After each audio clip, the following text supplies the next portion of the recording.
Annyeonghaseyo 여러분. Jumpa kembali dengan kami Tony Songsaengnim. Kita akan membahas lagi tentang partikel ya.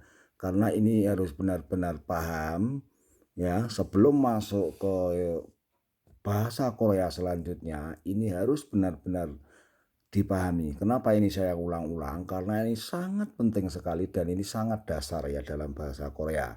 Dengan tujuan nanti saat Anda semua bekerja ke Korea Selatan itu bisa ngomong setidaknya dengan orang-orang Korea. Karena itu sangat penting sekali. Mari kita bahas dulu tentang I dan ga itu ya. I atau ga itu caranya partikel ini selalu menempel ya di subjeknya gitu. Kalau berakhiran dengan huruf mati, maka akhirannya akan hidup. Kalau berakhiran dengan huruf hidup, maka nanti aturan subjek, penanda subjeknya adalah huruf mati. Balik-balik terus seperti itu.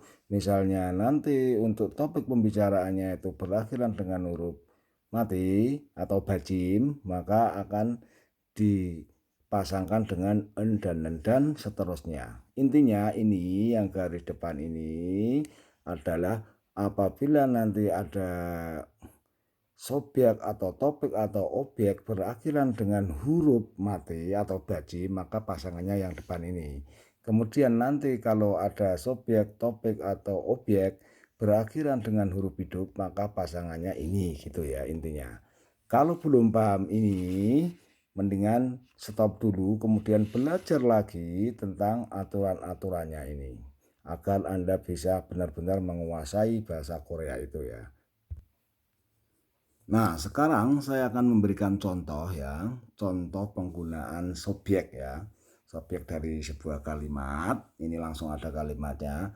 Misalnya ini tas. 가방이 너무 예뻐요. 가방이 너무 예뻐요. Ya, maka gabang ini kata aslinya tas, kemudian ditambah i ya, itu ya. 가방이 너무 예뻐요. Yang artinya tasnya sangat cantik. 아버지 itu bapak, bapak ya atau ayah. 아버지가 왔어요. S2 ini telah, udah itu datang, bapak telah datang. 아버지가 ini tambahannya ini ya. Ini penanda subjeknya. 아버지가 ini subjeknya 아버지 karena ini yang dibicarakan sedang bapak atau abuji ya, pelakunya itu ini yang ngomong ya, ini kan mengomongkan bapak, maka subjeknya itu yang diomongkan itu subjek. 아버지가 왔어요, bapak datang. 사구아가 얼마요? 사구아가 얼마요? 사구아 itu apel, 얼마 itu berapa harga, maka 사구아가 얼마요 gitu ya. Oke, sudah paham tentang subjek. Nah, mari kita lanjutkan berikutnya yaitu tentang topik ya. Topik itu apa sih gitu kan, ini masih sulit kalau tidak kita pahami terlebih dahulu.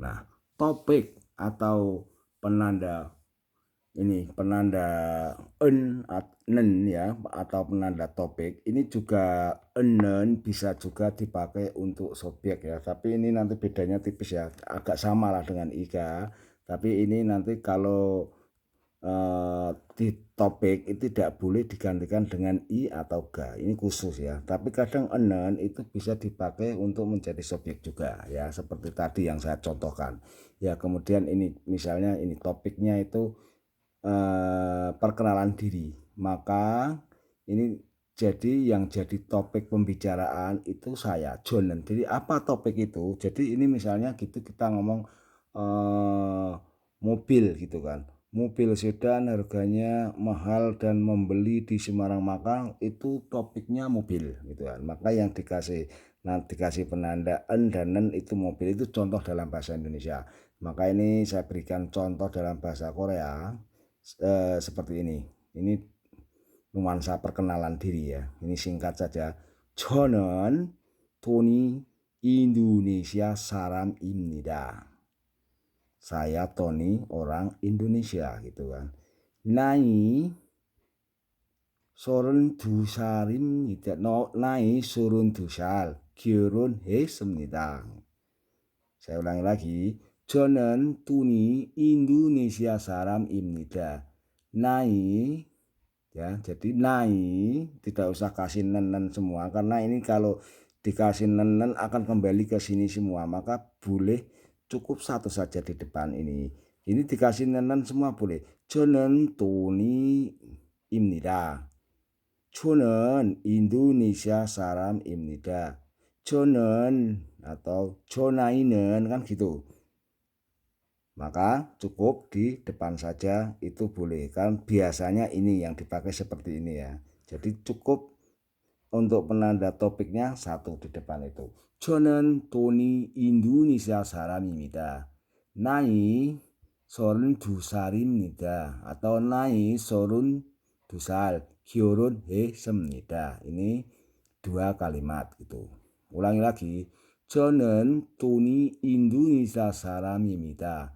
나이 32살 결혼했습니다. Terus kemudian bisa ditambah lagi. Nanti kalau sudah dalam satu paragraf ada lagi nen lagi, ada rel, ada nanti kita bahas selanjutnya ya. Ini kita belajar patahan-patahan dulu ya, perlahan-lahan agar kita bisa menguasai bahasa Korea. Nah, berikutnya kita sampai ke sebuah penanda objek ya. Partikel objek ya, yang artinya biasanya selalu merekat di kata kerja ini ya. Kata benda, jadi kata yang istilahnya itu tidak aktif atau nanti yang aktif. Itu contohnya seperti apa? Nanti mari kita bahas satu-satu di sini. Misalnya ini, kita nggak usah membahas aktif tidak aktif, kita sederhanakan saja. Contohnya ini 음식 ya, ini bukan emsil ya, 음식. Ini 음식 yang artinya masakan. 음식을 만들어요 ya. 음식 itu artinya masakan.